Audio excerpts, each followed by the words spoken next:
quite what's making the noise. I'm not sure.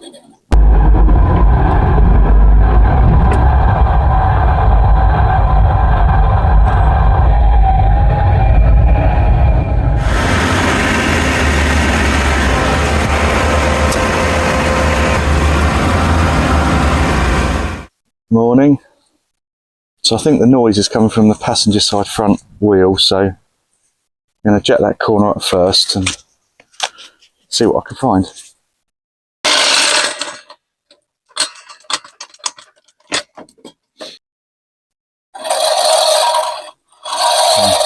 As I thought, it's coming from the passenger side front wheel, but quite what's making the noise, I'm not sure.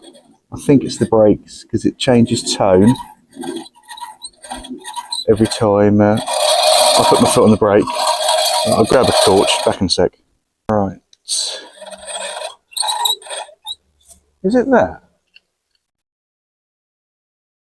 I think it's the brake pad anti-squeal shim. Put that in there.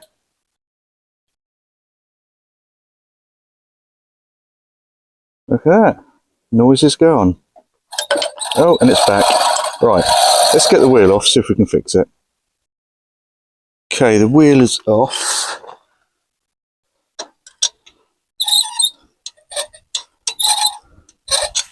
So let's take this caliper off.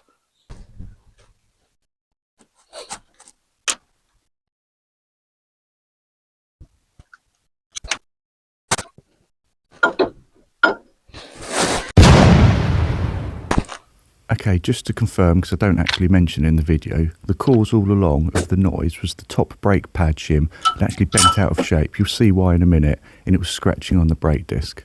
Yeah. Never seen that happen before. If I compare the bottom one,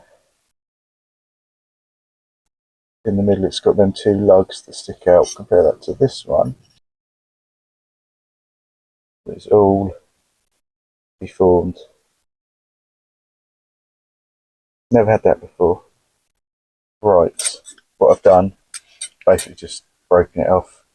Bit in the middle for, the lug in the middle is to secure it into place, but once the brake pads are in, they can't come out anyway. So this isn't a how-to video, this is a case of, I need to use this car in about an hour's time to get to work.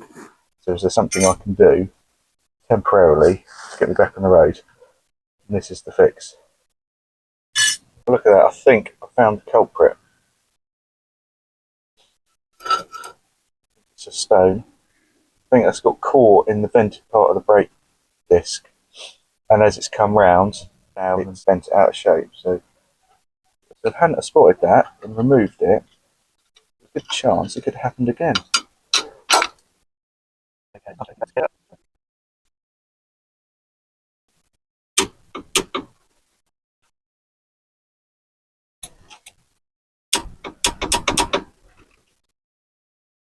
How stupid am I? I didn't have the mic plugged in.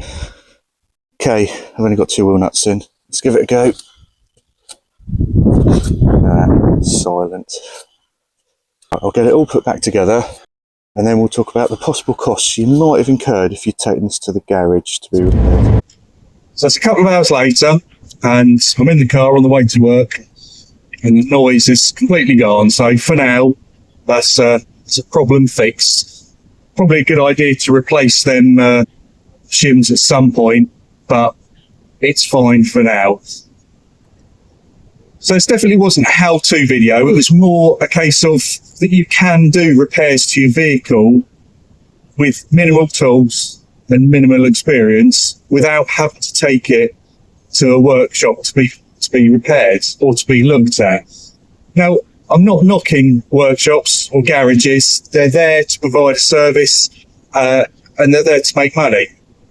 But if you can do it yourself, it's definitely worth exploring. With a few simple tools and a little bit of know-how, there's no reason why you can't. So if we talk about potential costs, if you were to take it to a garage to be looked at, from experience, my guess would be that they'd recommend a set of brake pads because the shims, or the shim that was broken on my car,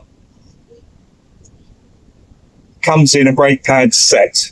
So my guess is they'd recommend a set of brake pads as a minimum. Potentially front discs and pads, because the pads wear to the discs, or the discs wear to the pads, however you look at it. And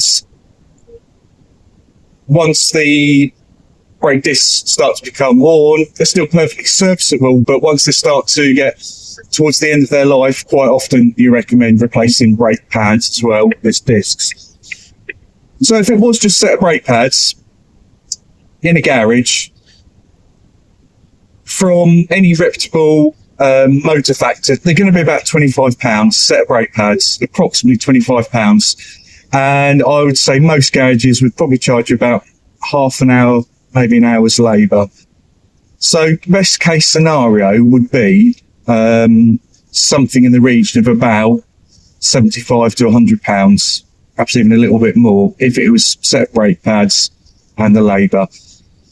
Worst case scenario, potentially discs and pads, although garages wouldn't tell you, retaining clips, the one that was broken in my car, you can actually get them separately from eBay and even Amazon for as little as £6 or £7. So it's perfectly doable on your driveway with a few simple tools.